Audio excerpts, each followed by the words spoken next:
সাদা ধবধবে সরু এই চাল ভোক্তার কাছে পরিচিত মিনিকেট নামে।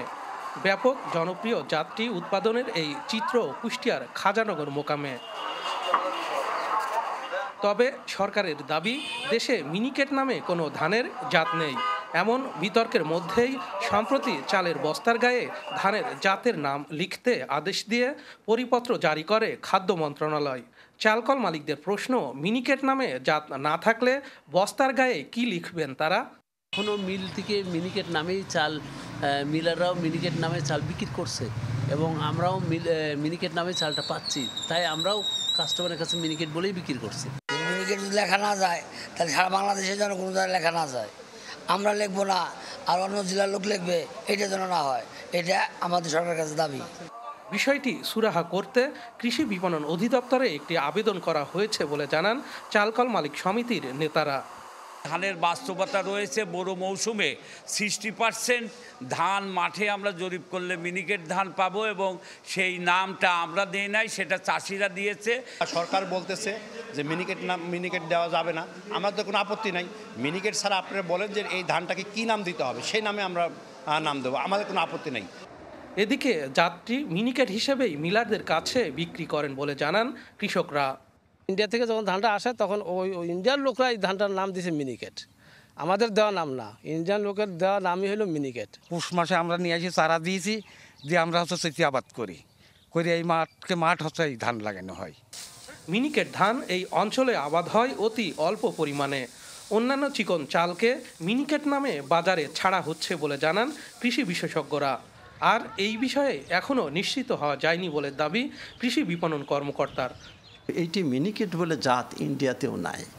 এই ধরনের উদ্ভাবিত ব্রি কর্তৃক এর থেকে ভালো ভালো জাত কিন্তু মিনিকেটের থেকে ভালো জাত আছে। জাত ভিত্তিক চালের নাম নির্ধারণ এবং চালের মূল্য নির্ধারণ সম্পর্কিত একটা সিদ্ধান্ত গভর্নমেন্টের কৃষি মন্ত্রণালয় প্রক্রিয়াধীন আছে। বিতর্কটির দ্রুত অবসান প্রয়োজন বলছেন কৃষি অর্থনীতিবিদরা। ধানের জাত বস্তার উল্লেখ করবেন চালের বস্তায়, পাশাপাশি তার মূল্য নির্ধারণ করে দেবেন। এতে করে কনজিউমারদের মধ্যে কোনো কনফিউশন সৃষ্টি হবে না। চালকল মালিকদের সাথে বৈঠক শেষে জেলা প্রশাসকের আশ্বাস, এই বিতর্ক নিরসন হবে অচিরেই। বীজ প্রত্যয়ন বোর্ড কর্তৃক যে জাতটি সরবরাহ করা হয়ে থাকে সেই নামটি তাদেরকে কৃষি সম্প্রসারণ অধিদপ্তর কুষ্টিয়া কর্তৃক প্রোভাইড করা হবে।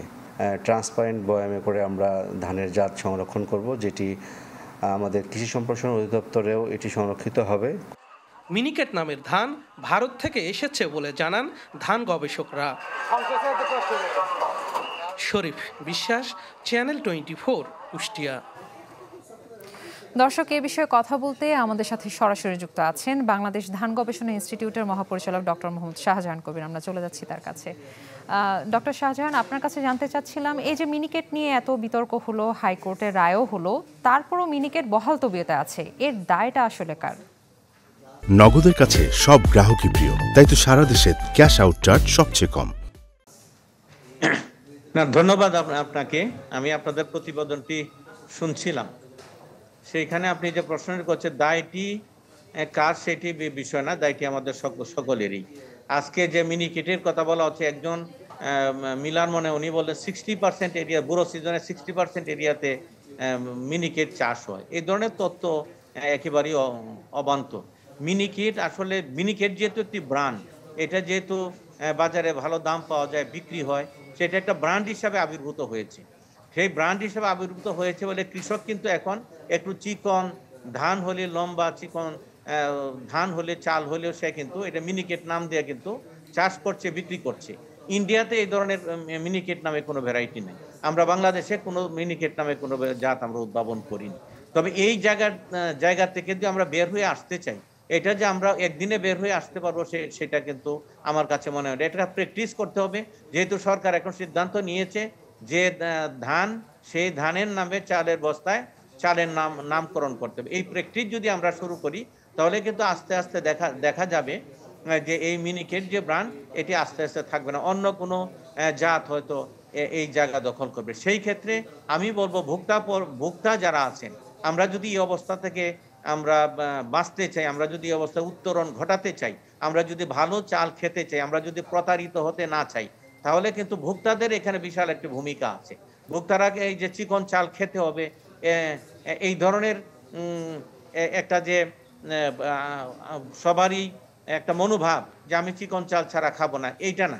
আমার মোটা চাল হলেও সেই চাল অনেক ভালো।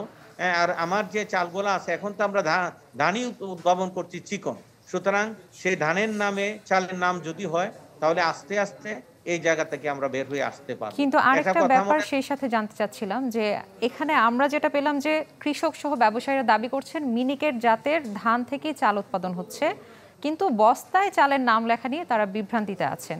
তারা চিঠিও দিয়েছেন কৃষি বিপণন অধিদপ্তরে। এর সুরাহা আসলে কি, আপনি কি মনে করছেন? না, এটা তো আমি তো বললামই, যেহেতু মিনিকেট একটি ব্র্যান্ড, ইতিমধ্যে ব্র্যান্ড হিসাবে আবির্ভূত হয়েছে এবং এটা বাজারে ভালো দাম পাওয়া যায়, এটা মার্কেটিং করা খুবই সহজ। সেই জন্য কৃষকরা কিন্তু তারা নিজেরাই উদ্যোগী হয়ে চিকন, যখনই চিকন একটা ধান পাচ্ছে এবং লম্বা একটা চাল পাচ্ছে, সেটাই কিন্তু তারা মিনিকেট নামে কিন্তু বাজারজাত করার চেষ্টা করছে এবং উৎপাদন যখন করছে তখনই তারা এটা মিনিকেট নাম দিয়ে দিচ্ছে এবং বাজারে নিয়ে আসে যখন এটা মিনিকেট। এইটা কিন্তু আসলে তো মিনিকেট নামে কোনো ধান নাই, চাল থাকারও কোনো কারণ নেই।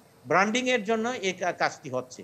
সুতরাং আমরা যেটা শুরু করেছি, এটা যদি আস্তে আস্তে প্র্যাকটিস করি, প্র্যাকটিস করতে করতে এই জায়গা থেকে বের হই। আর যে কথাটা এখন উঠলো যে আমরা মিনিকেট নামে এটা আমরা চাষ করতেছি, সেটা আমরা কি নামে এটা বিক্রি করব, সেটা আমরা দেখতে পারি।